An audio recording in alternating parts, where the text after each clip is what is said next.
அடுத்தபடியாக நம்ம எல்லாருடைய ஃபேவரட் சூர்யா அண்ணா ஒரு நல்ல கைத்தட்டலோட. எஸ், ஆக்சுவலி நான் ஒரு விஷயம் நான் சொல்லிக்கிறேன், இது என்னுடையது தான். அவரோட லுக்கு பார்த்தீங்களா? அவர் விடுதலையில் இருந்த மாதிரி இன்னைக்கு வருவாருன்னு பார்த்தோம். பார்த்தா வேற மாதிரி ஸ்வாகா ஸ்டைலாக வந்திருக்காரு சார். ரொம்ப அழகாக இருக்கீங்க சார். ப்ளீஸ் வாங்க, ஒரு சில வார்த்தைகள் நீங்கள் பேசிடுங்க.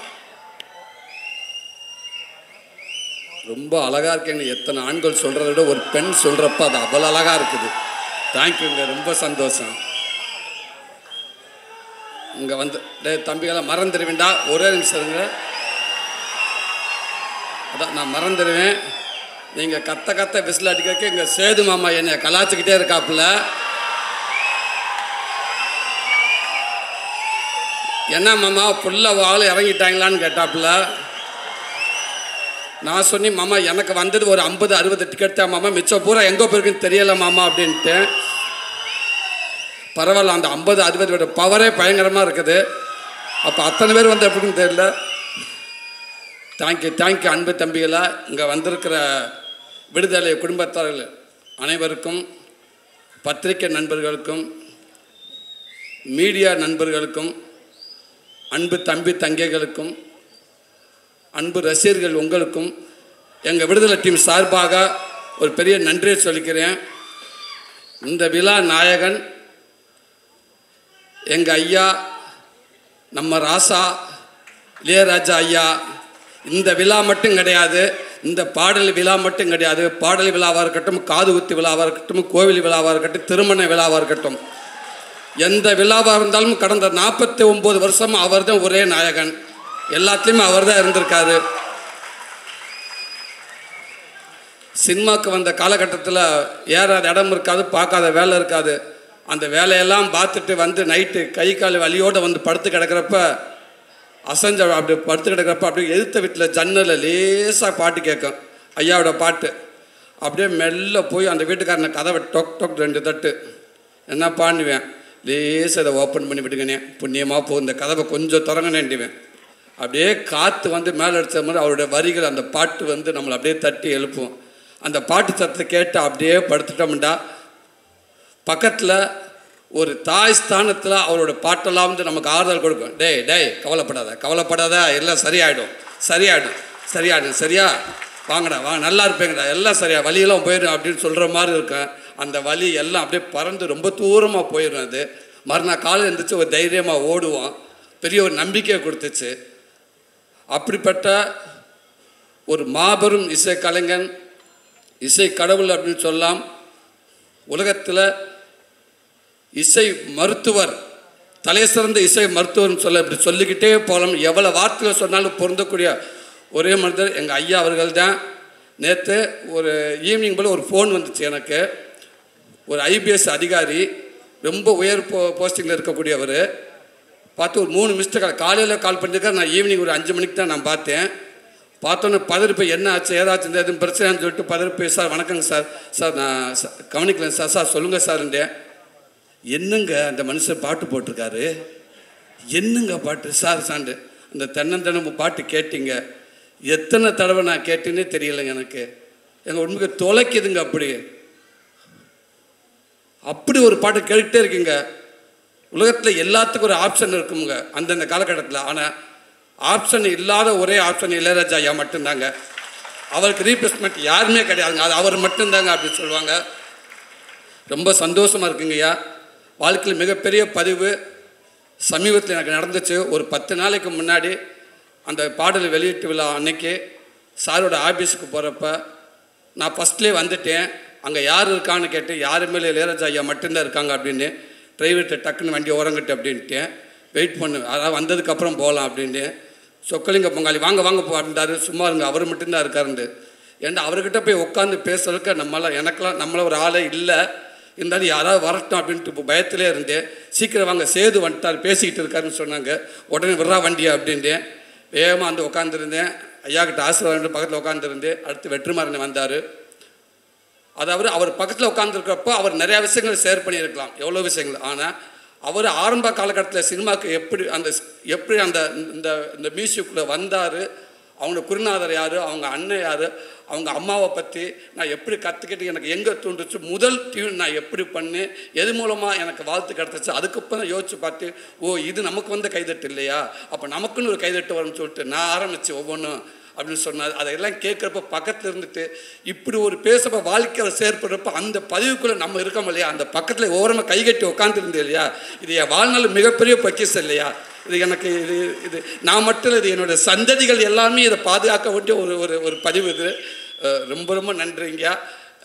அப்படி இருக்கப்ப உங்கள் வரிகளில் உங்களுடைய மியூசிக்கில் நான் ஒரு உருவமாக இருந்திருக்கேன். இப்போவும் சொல்கிறேன், இது கனவா என்னான்னு தெரியலை. இப்படி வாய்ப்பு ஏற்று கொடுத்த வெற்றிமாறண்ணே, இதுக்கு எதுவுமே தெரியாதுண்ணே, ரொம்ப ரொம்ப நன்றிங்க. அடுத்து இங்கே வந்து ராஜ்மேன் சார், ஸோ உங்களோட ஒர்க் பண்ண ரொம்ப நன்றி சார். இந்த படத்தில் அவன் வில்லன்களை வந்து கத்தி சத்தம்ன்ட்டு கத்தின்ட்டு சொல்லுவாங்க, கண்ணு எதுவுமே இல்லாமல் ஒரு கொடூர வில்லன் அப்படின்னா படத்துக்குள்ளே சொல்கிறேன், உங்களை மட்டும்தான் சொல்லணும் சார்.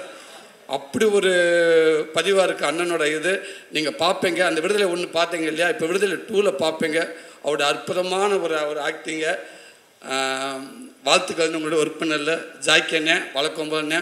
நீங்கள் இருந்தாலும் நீங்கள் எல்லாட்டாலும் உங்களுடைய பங்களிப்பு சினிமாக்குள்ளே அதிகமாகவே இருந்துக்கிட்டே இருக்குண்ணே. ரொம்ப சந்தோஷம். உங்களுக்கு வாழ்த்துக்கள். சேர்த்தனே உங்களுக்கும் வாழ்த்துக்கள்ண்ணே. சாரி, நம்ம எல்லாம் ஒன்றா தான் இருந்தாலும் நான் நீங்கள் சீனியர் அடிப்படையில் சொல்கிறேன். ரொம்ப சந்தோஷம் உங்களுக்கு ஒர்க் பண்ணல. அன்பு தம்பி கவின், நீ சொன்ன மாதிரி அந்த கேரளாவில் நீங்கள் கருணாசனை நடிக்கிறப்ப நீ நடிச்சுக்கிட்டு இருந்தால், நானும் கேரளா ஃபஸ்ட்டு படம் ஒரு மலையாள படத்தை கூட்டி போயிட்டாங்க. அங்கே போய் நடிச்சுக்கிட்டு இந்த ஆரம்ப காலகட்டத்தில் டக்குன்னு பிரேக்குன்னு விட்டுருவாங்க, எங்கே போய் உட்காருன்னு தெரியாது. மழை பெஞ்சு ஒரு ஓரமாக ஒண்டிக்கிட்டு வந்து உட்காந்துருந்து நான். அப்போ நீ வந்த அண்ணன் அவங்க அப்பா வந்ததுனால பார்த்து பேசிட்டு இருந்தேன். நிறைய விஷயங்கள் அண்ணன் சொன்னார். இன்றைக்கி இந்த படம் பார்க்குறப்ப வெற்றிமாறன் ஒரு 2 சீன் போட்டு காட்டினாங்க. அதில் அவனுடைய பங்களிப்பு அப்படி இருக்குது. வாழ்த்துக்கள் தம்பி. சினிமாவில் அவர் மூலமாக கண்டிப்பாக மிகப்பெரிய ஒரு நல்ல இடம் இருக்குன்னு நான் நம்புகிறேன். உடம்பு அவ்வளோ சூப்பராக வச்சுருந்தேன், செம்ம ஃபைட் பண்ணியிருந்தேன் தம்பி. வாழ்த்துக்கள் தம்பி. வணக்கம். ப்ரொடியூசர் அண்ணன், நீங்கள் அடிக்கடி சொல்லுவீங்க எங்கே ஆரம்பித்து எங்கே வந்து நின்றுருக்கு, இது எல்லாமே ஒன்றுமில்லை இறைவன் தான். வெற்றி சமைச்சுக்க நம்பிக்கை தான், அவர் வச்சுருக்காதே. ஒன்று மனசை நல்லா ஹாப்பியாக வச்சுக்கிடுவோம், நமக்கு எல்லாமே நல்லதாகவே நடக்கும். ஒரு படம் ஆரம்பிக்கிறது எப்படியோ அதை எங்கே போய் முடிக்கணும் அந்த படத்துக்கு தெரியும். அதை தேடிக்கிட்டே இருக்குது, அது போய்கிட்டே இருக்குது, அது ஒரு நல்ல இடத்துல போய் நிற்கும் கண்டிப்பாக அப்படின்னு சொல்லுவீங்க. அது உங்களுடைய எண்ணம் போல்னே. கண்டிப்பாக இந்த படம் மிகப்பெரிய அடுத்த படம் எப்படி விடுதலை 1 உங்கள் எல்லாத்துக்கும் பிடிச்சிட்டு விடுதலை 2 உங்கள் எல்லாத்துக்கும் பிடிக்கும்ட்டு நான் நம்புகிறேன். கண்டிப்பாக நல்லாயிருக்கும். உங்களுக்கு நன்றிங்க, வாழ்த்துக்கள்ங்கண்ணே. பவான் சிறே, ரொம்ப சந்தோஷம் உங்களை ஒர்க் பண்ணதுக்கு, ரொம்ப சந்தோஷம். அனன்யா பட்னம், உங்களுக்கு நன்றி மேம். தமிழண்ணே நன்றிங்கண்ணே. சார் உங்களுக்கு வாழ்த்துக்கள் சார். சேது மாமா, லவி மாமா, கொஞ்சம் படம் பார்த்தேன். படம் பார்த்துட்டு அப்போ நான் சொன்னேன், இந்த லவ் ஏரியா ஒன்று பண்ணியிருக்காரு மனுஷன், வேறு லெவல். அது உண்மைக்கு அதாவது டைலாக் பேசி ஆக்சன் பண்ணி நடிச்சிடலாம். ஒரு 5 நிமிஷம் ஒரு 10 செகண்ட் ஒரு லவ்வை வந்து லவ் பண்ணி நம்மளை ஹோல்ட் பண்ணுறது பெரிய விஷயம்.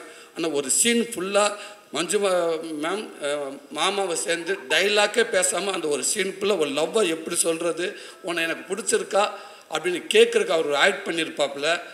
மிகப்பெரிய ஆக்டிங். அது மிகப்பெரிய ஆக்டிங். நம்மளை அறியாமல் ஒரு நடிகை நடிக்கிறப்போ பார்க்குறப்ப நம்ம அந்த மூஞ்சி நம்ம கை காலம் நம்மள அறியாமல் அவங்களோட அப்படியே போய்கிட்டே இருக்கும். அப்படி ஒரு அந்த சீன் அது. ஐ லவ் யூ மாமா. இதான் மாமா, நீ இன்னும் மேலும் நீ மிகப்பெரிய இடத்துல இருக்க மாமா. இருந்தாலும் இந்த படம் இன்னும் மேலும் மிகப்பெரிய நடிகனாக கொண்டு போய் சேர்க்கணும்னு நான் இறைவனை நம்புறேன் மாமா. வாழ்த்துக்கள் மாமா. எங்கள் அண்ணன் வெற்றிமாறண்ணே, எப்படி சொல்கிறது, விடுதலைக்கு முன் சூரி, விடுதலைக்கு பின் சூரி, கீப்பு மாதிரி அப்படி மாற்றி எழுதலாம். வெற்றிமாறன்ங்கிற யூனிவர்சிட்டியில் விடுதலைங்கிற ஒரு டிகிரி படித்ததுக்கு அப்புறம் தான் என் வாழ்க்கையே மாறிடுச்சு நான் நினைக்கிறேன். சினிமாவை நான் பார்க்குறது மாறிடுச்சு, சினிமா என்ன பார்க்குறது மாறிடுச்சு நான் நினைக்கிறேன். அதுக்கு முன்னாடியெல்லாம் வந்து என்னோடய படங்கள்லாம் பார்த்துட்டு வந்து உங்கள் படங்கள் நல்லா இருக்குது, காமெடிகள்லாம் நல்லா இருக்குது, அந்த காமெடி நல்லா இருக்குது, இந்த டே நல்ல ஃப்ளோவில் போயிட்டுருக்குடா, கொஞ்சம் அமைதியாகிறா, அந்த காமெடி நல்லாயிருக்கு, இந்த காமெடி நல்லா இருக்குன்னு சொல்லுவாங்க. அப்போ நான் சொல்லி உண்மைக்கே டேரக்டருக்கு ரொம்ப நன்றிங்க அப்படின்னு சொல்லுவேன். ஆனால் இன்றைக்கி என்னை பார்க்குறப்ப உண்மைக்கே ஒரு நல்ல நடிகனாக இருக்கீங்க நீங்கள். அந்த இடத்துல அந்த படங்கள் பார்க்க சூப்பராக நடிச்சிருக்கீங்க, இந்த சீன் நல்லா நடிச்சிருக்கீங்க, நீங்கள் குமரசனாகவே இருக்கீங்க. உங்களை பார்க்குறப்ப அந்த சூரியன்றது எங்கேயுமே தெரியல, குமரசனாகவே இருக்குது அப்படின்னு சொல்லுவாங்க எல்லோரும். உண்மைக்கே எனக்கு ரொம்ப சந்தோஷமாக இருக்குது. அது மூலமாக எனக்கு ஒரு கைடன்ற அண்ணன் மூலமாக ஒரு கைடன்ற ஒன்று கிடச்சிச்சு. அதுவும் எனக்கு நல்ல பேர் வாங்கி கொடுத்துச்சு. கொட்டுக்காளிங்கிற படமும் எனக்கு ஒரு நல்ல பேர் வாங்கி கொடுத்துச்சு. எவ்வளோ பேர் என்னை வாழ்த்துனாங்க. கமல்ஹாசன் சார் அதை பார்த்துட்டு ஒரு 4 பக்கம் லெட்ரு எனக்கு கொடுத்தாரு, எங்கள் டீம் கொடுத்தாரு. அதில் அந்த சூரியங்கிற ஒருத்தர் எங்கேயுமே தெரியல, பாண்டியாருன்னு தெரிஞ்சாருன்னு சொன்னார். இது எல்லாத்துக்கும் காரணம் வெற்றிமாறன் அண்ணன் மட்டும்தான். இது அவர் தான் எல்லாத்துக்கும் காரணம். அவர் ஆரம்பித்து வச்சது தான் இன்றைக்கி இவ்வளோ தூரத்துக்கு போயிட்டுருக்கு நான் நினைக்கிறேன். ரொம்ப நன்றிங்கண்ணே. இதை நான் முடிஞ்ச அளவுக்கு நான் ஒரு நல்ல பேரோடு நான் கொண்டு போயிருக்குன்னு நான் நினைக்கிறேன்னே, நான் நம்புகிறேனே. ரொம்ப ரொம்ப சந்தோஷங்கண்ணே. Master same to you master. உங்களுக்கு பீட்டர்கன் மாஸ்டர் ரொம்ப நன்றி மாஸ்டர். அவளை கஷ்டப்பட்டு ஒர்க் பண்ணிங்க, அவளை நானும் கஷ்டப்பட்டேன். அதில் ஆமாம்மா, அந்த கிளைமேக்ஸில் ஒரு 15 நிமிஷம் என்னை ஏர்லேயே வச்சுருந்தீங்க. Thank you master. என்னை தரையில் என்னை படவே இல்லை. ஒரு இடத்துல காலெல்லாம் கிழித்து ஒரு 2 தையல் போட்டு ஒரு 4 தையல் போட்டாங்க. திருப்பி வந்து அப்புறம் திருப்பி அந்த தையலும் பிரிஞ்சு போச்சு. திருப்பி போனேன், திருப்பி 4 தையல் போட்டாங்க. திருப்பி வந்து திருப்பி பிரிஞ்சிருச்சு. திரும்பி அங்கே போகலான்னு சொக்கலிங்கிட்ட கேட்குறப்ப சொக்கலிங்க சொன்னார், அந்த டாக்டர் கொன்னே இப்படி மனுஷன், வேறு ஹாஸ்பிட்டலுக்கு போகலாம் அப்படின்ட்டாரு. திருப்பி அந்த டாக்டர்கிட்ட போனால் அவர் அப்படியே பார்த்தாரு, ஏன்னா விளையாடுறீங்களான்னு கேட்டார். இல்லைங்க இதை கேட்குறாந்த பீட்டர்கன் மாஸ்டருக்கு அவர்கிட்ட போய் கேளுங்க அப்படின்னு. இவ்வளோ வேலையில் உட்காந்துருக்க போய் அசிஸ்டன்ட் சொல்லிக்கிட்டே இருப்பேன், தயவு செய்து வீட்டில் எது ஃபோன் வந்து எதுவும் சொல்லிடுறாங்கடா, எதுவும் சொல்ல வேணாம் அப்படின்னு சொல்லியிருந்தேன். அதை மீறி ஃபோன் வந்துக்கிட்டே இருந்துச்சு. சுரேஷ் நீ எதுவும் சொன்னியா? நான் சொல்லலை சார். நீ சொன்னியா? நான் சொல்லலை. ஏன் அப்போ ஃபோன் மாற்றி அடிச்சுக்கிட்டே இருக்கா? நாங்கள் சொல்லவே இல்லை சார். ஃபோன் வந்துச்சு சார், திருப்பி ஃபோன் வருது, கொடு. என்னம்மா ஏங்க இப்படி பண்ணுறாங்க, சொல்லவே மாட்டேங்கிறாங்க. நான் தான் சொல்லவே நான் சொல்லியிருந்தேன். உனக்கு எப்படி தெரியும்? அந்த பக்கத்து வீட்டுக்காரங்க தான் சொன்னாங்க. அவங்களுக்கு எப்படி தெரியும்? அவங்க தாங்க சொன்னாங்க, கொடைக்கானலில் மலை பூண்டு கிலோ வந்து 150 ரூபாயாமுங்க, தக்காளி 200 ரூபாயாங்க, சின்ன வெங்காயம் இருக்குங்க, இந்த கொம்பு தேன் இல்லை அதெல்லாம் வாங்கிட்டு வாங்கிட்டாங்க. கொம்பு தேன் சிம்பு தேன் ஒன்று கொன்னே விடுவேன். இங்கே நான் இருக்கிற இருப்பேன்னா கால் உடஞ்சி ஒட்ட வச்சுக்கிட்டு இருக்கிறேன். கொம்பு தேன் மலை பூண்டை வை அப்படின்னு. இதுதாங்க எங்கள் வீட்டில் இருக்க இது போல. இதுதான் வாழ்க்கை, முடிஞ்சு போச்சு. ஸோ அப்படி ஒரு பெரிய நினைவுகளை கொடுத்துக்கிட்டே இருக்கீங்க மாஸ்டர். அடுத்தடுத்து உங்கள் கூட ஒர்க் பண்ணிட்டு நினைக்கிறேன் master. Thank you master, thank you master. இவ்வளோ நேரம் எனக்கு ஒரு நல்ல ஒரு வாய்ப்பு கொடுத்தீங்க. இப்படி மீண்டும் இந்த விடுதலை படம் உங்கள் எல்லாத்தையும் ஒரு திருப்திகரமான ஒரு படமாக அமையும் அப்படின்னு நான் நம்புகிறேன். இங்கே வந்திருக்க அத்தனை பேர்த்துக்கும் நன்றி. தேங்க்யூ.